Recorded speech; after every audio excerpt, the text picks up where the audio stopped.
주신 하나님의 말씀은 마태복음 26장 69절에서 75절 말씀입니다. 시작. 베드로가 안뜰 바깥에 앉아 있었는데 한 하녀가 그에게 다가와서 말하였다. 당신도 저 갈릴리 사람 예수와 함께 다닌 사람이네요. 베드로는 여러 사람 앞에서 부인하였다. 나는 내가 무슨 말을 하는지 모르겠다. 그리고서 베드로가 대문 있는 데로 나갔을 때 다른 하녀가 그를 보고 거기에 있는 사람들에게 말하였다. 이 사람은 나사렛 예수와 함께 다니던 사람입니다. 그러자 베드로는 맹세하고 다시 부인하였다.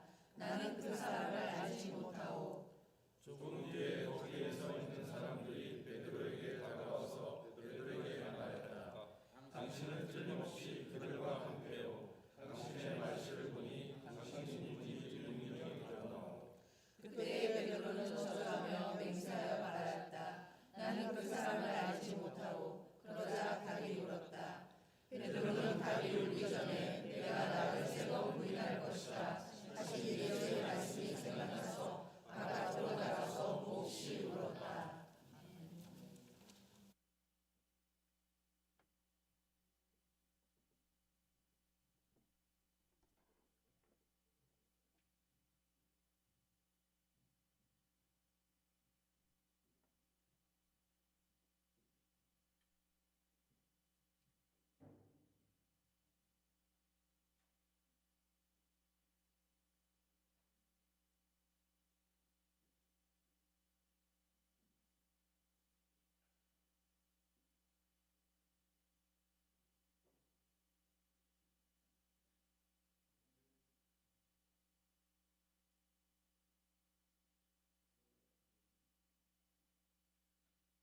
마이크를 켜주시기 바랍니다. 네, 감사합니다.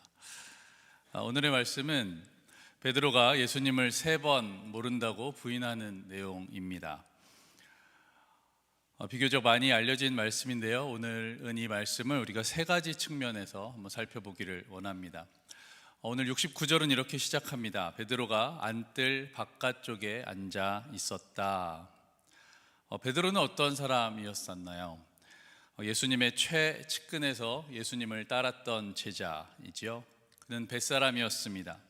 마태복음 26장 33절을 보면 모든 사람이 다 주님을 버릴지라도 나는 절대로 버리지 않겠습니다 라고 말했던 믿음이 특심했던 사람입니다. 로마 병정들과 성전 경비병들이 예수님을 잡으러 왔을 때에도 기죽지 않고 대제사장의 종 말고의 귀를 칼로 쳤을 만큼 용맹한 사람이었습니다.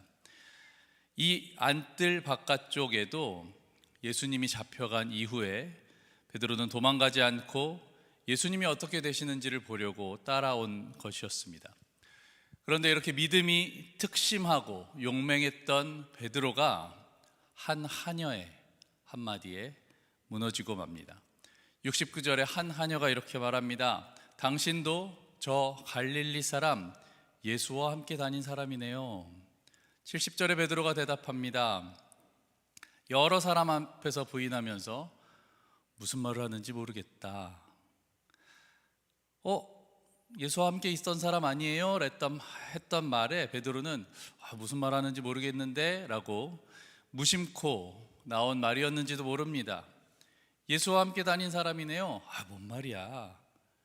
이때 베드로는 자기가 예수님을 부인했다고 깨닫지 못했을 수도 있습니다. 그냥 가볍게 한 말일 수도 있습니다. 하지만 베드로는 이 한마디에 무너지고 말았습니다. 우리가 첫 번째로 나누기 원하는 것은 우리 모두는 작은 일에 넘어질 수 있다라는 것입니다. 우리 이렇게 작은 일에 어쩌면 무의식 중에 무심코 던지는 말과 행동으로 넘어질 수 있는 것입니다. 누가 나는 아니다 라고 장담할 수가 있겠습니까?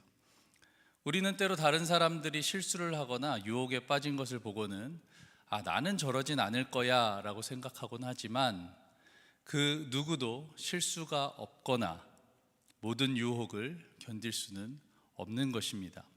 인간은 연약한 존재이기 때문입니다. 우리가 실수를 안 하고 모든 유혹을 견딜 수 있었다면 아마 예수님은 연약한 우리를 위해 연약한 몸을 입고 불완전한 이 땅에 오실 필요가 없으셨을 것입니다. 혹시 아직도 베드로의 실수를 보며 남의 얘기로만 생각하고 있지는 않으십니까? 성경의 말씀들이 짧게는 수백 년, 많게는 수천 년 전의 이야기이지만 지금도 이 말씀이 살아서 움직이는 것은 이 성경의 말씀들이 바로 현재를 사는 나에게 하시는 말씀이기 때문입니다. 우리는 연약한 존재입니다. 작은 일에도 넘어지고 무너질 수 있는 존재입니다. 우리가 이것을 인정하고 기억하시기를 바랍니다.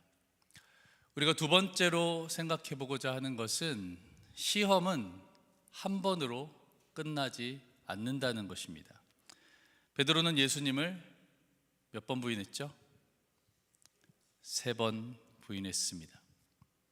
예수님은 진즉 예언하신 내용이었지만 베드로는 첫 번째로 예수님을 부인했을 때 그것을 깨닫지 못했습니다.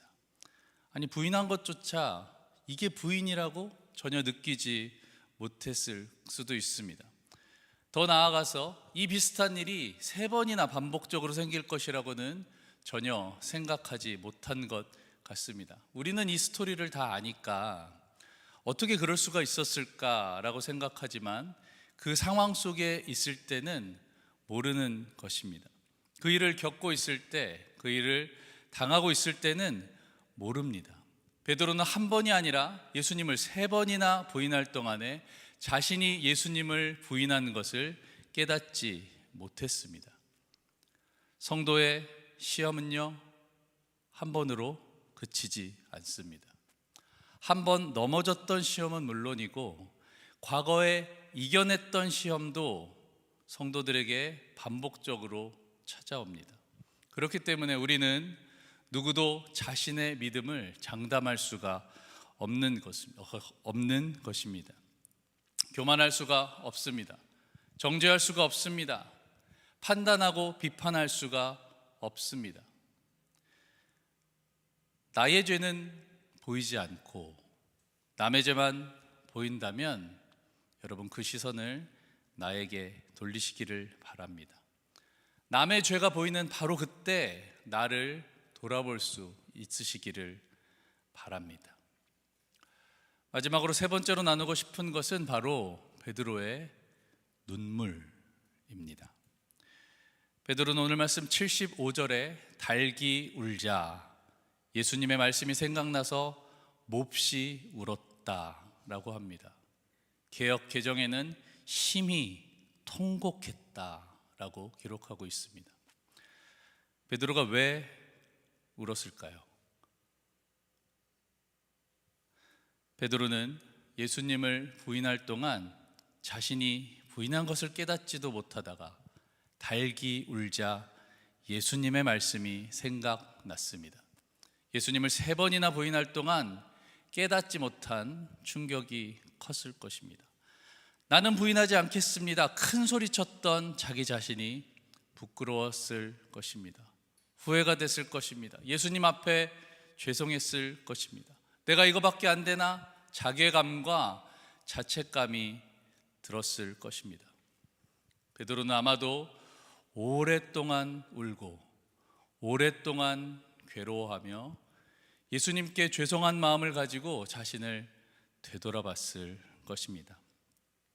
그런데요, 우리는 너무 섣부르게 부활신앙으로 나아가는 것 같습니다. 나는 구원받았지. 내 잘못은 다 용서받았지. 그러다 보니까 내 연약함을 돌아볼 시간이 부족합니다. 날 위해서 고난받으신 예수님을 묵상할 시간이 없는 것입니다. 금방 예수님을 부활시켜버리고 금방 내 죄는 깨끗하게 씻겼어 하면서 죄를 씻어주신 주님 앞에 나아갑니다. 맞죠? 예수님은 그렇게 하라고 내 대신 고난 받으시고 십자가를 지으신 것이 맞습니다. 그런데 그러다 보니까 내 연약함을, 내 부족함을, 내 실수를 진지하게 생각하지 않고 아파하지 않고 돌아보지 않으니까 어떤 문제가 생기느냐? 죄를 반복하게 된다는 것입니다.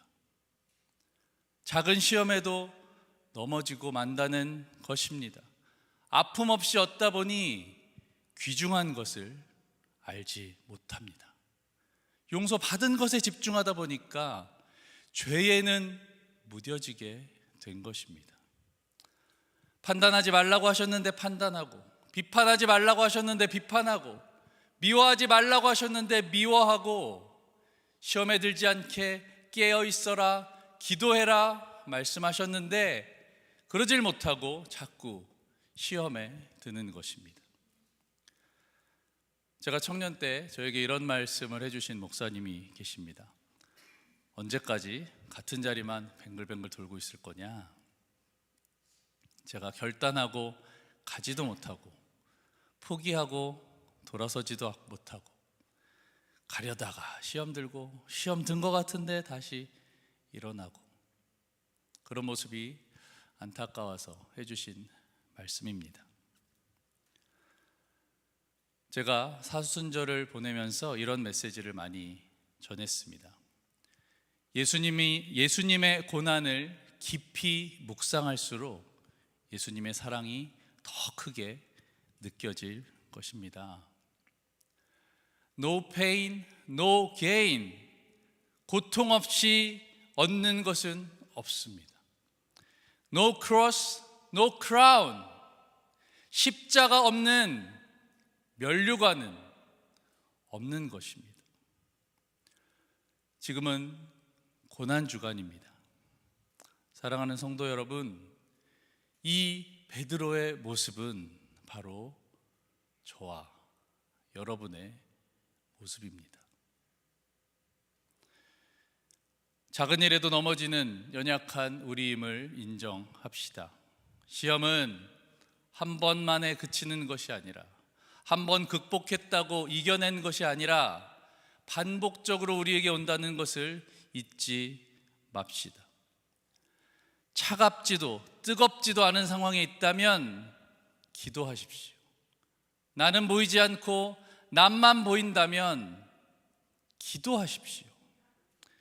예수님을 3번이나 부인한 오늘 베드로의 모습은 남의 모습이 아니라 나의 모습인 것입니다.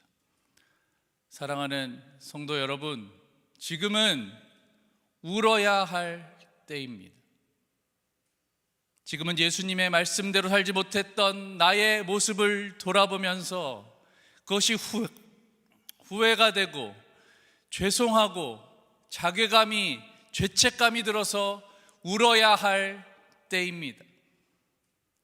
달기 울 때 지키지 못했던 예수님의 말씀이 생각나서 예수님 앞에서 진심으로 용서를 구하고, 그런 나 때문에 대신 고난받고 고통받으셔야 했던 예수님을 기억하며 울어야 할 때인 것입니다. 그렇게 울며 기도할 때 우리는 내가 걸어야 했던 그 길을 대신해서 걸으신 예수님을 보면서, 느끼면서 예수님의 사랑이 더 깊이 느껴지게 될 것입니다. 그렇게 예수님의 사랑이 더 깊이 느껴지는 하루가 되시기를 축복합니다. 울며 하나님 앞에 나아가십시오. 시편 51편 17절의 말씀, 하나님께서 원하시는 제물은 찢겨진 심령입니다. 오 하나님, 주님은 찢겨지고 짓밟힌 마음을 멸시하지 않으십니다. 하지만 동시에 기억할 것은 우리가 울며 낙심하지는 마시라는 것입니다. 우리가 울다 끝날 것이 아니라는 것은 잘 알고 계시죠? 우리가 울고 낙심하다가 끝나지 않을 것은 이 깊은 죄의 그림자, 사망의 어둠이 짙어질수록 부활의 미명이 밝아온다는 것입니다. 시편 68편 19절의 말씀, 날마다 우리의 주님을 찬송하여라. 하나님께서 우리의 짐을 대신 짊어지신다. 하나님은 우리의 구원이시다. 할렐루야.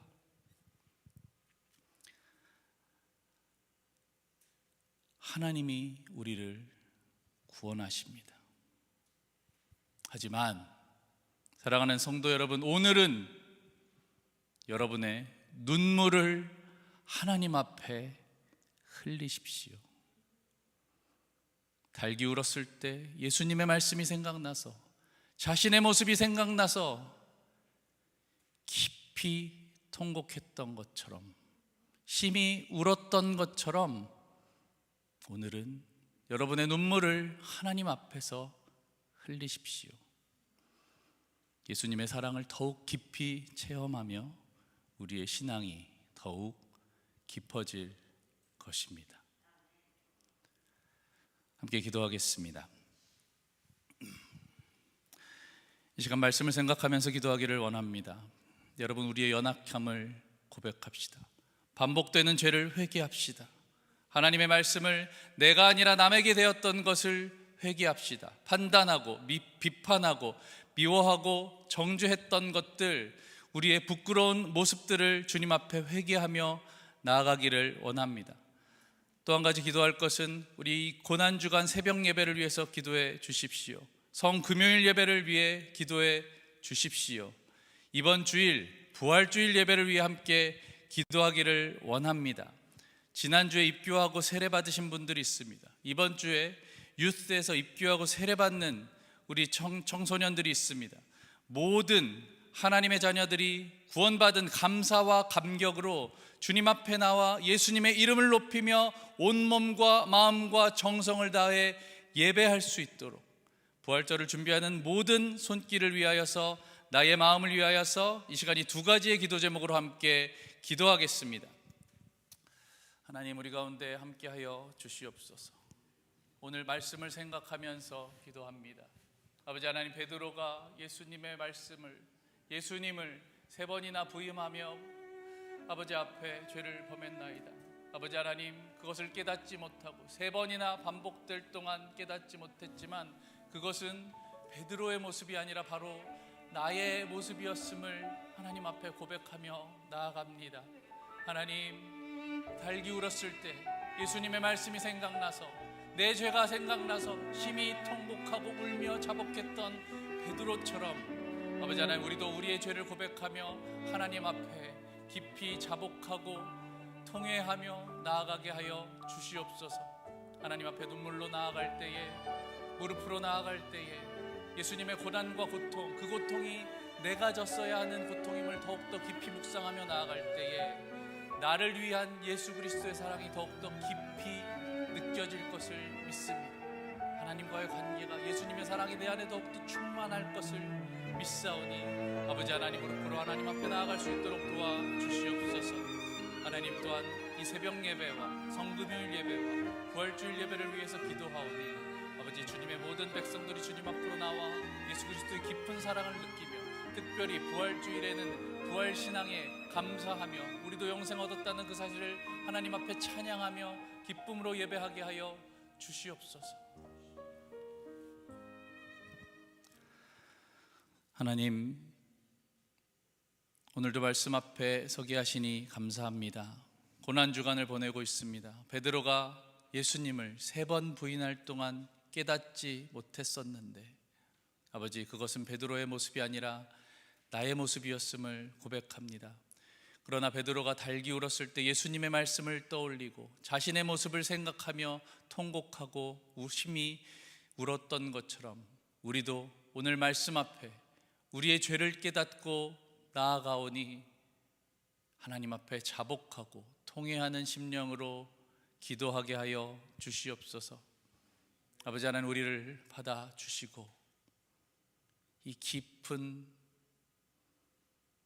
죄의 그림자, 사망의 어둠을 겪고나 마침내 밝아오는 부활의 미명을 바라보며 이 고난 주간을 예수 그리스도의 고통, 고난, 그것이 내가 걸었어야 하는 길임을 기억하며 더 깊이 나아가게 하여 주시옵소서.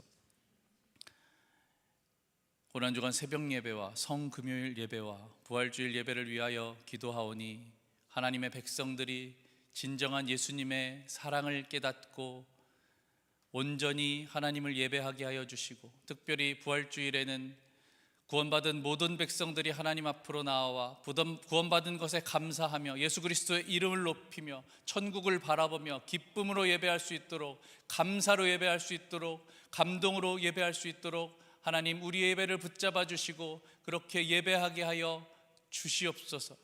그렇게 이루실 주님을, 그렇게 예배하게 될 우리를 기대하고 감사드리며 예수님의 이름으로 기도합니다. 아멘. 하늘에 계신 우리 아버지여, 이름이 거룩히 여김을 받으시오며 나라의 임하옵시며 뜻이 하늘에서 이룬 것 같이 땅에서도 이루어지이다. 오늘날 우리에게 일용할 양식을 주옵시고 우리가 우리에게 죄 지은 자를 사하여 준 것 같이 우리 죄를 사하여 주옵시고 우리를 시험에 들게 하지 마옵시고 다만 악에서 구하옵소서. 나라와 권세와 영광이 아버지께 영원히 있사옵나이다. 아멘.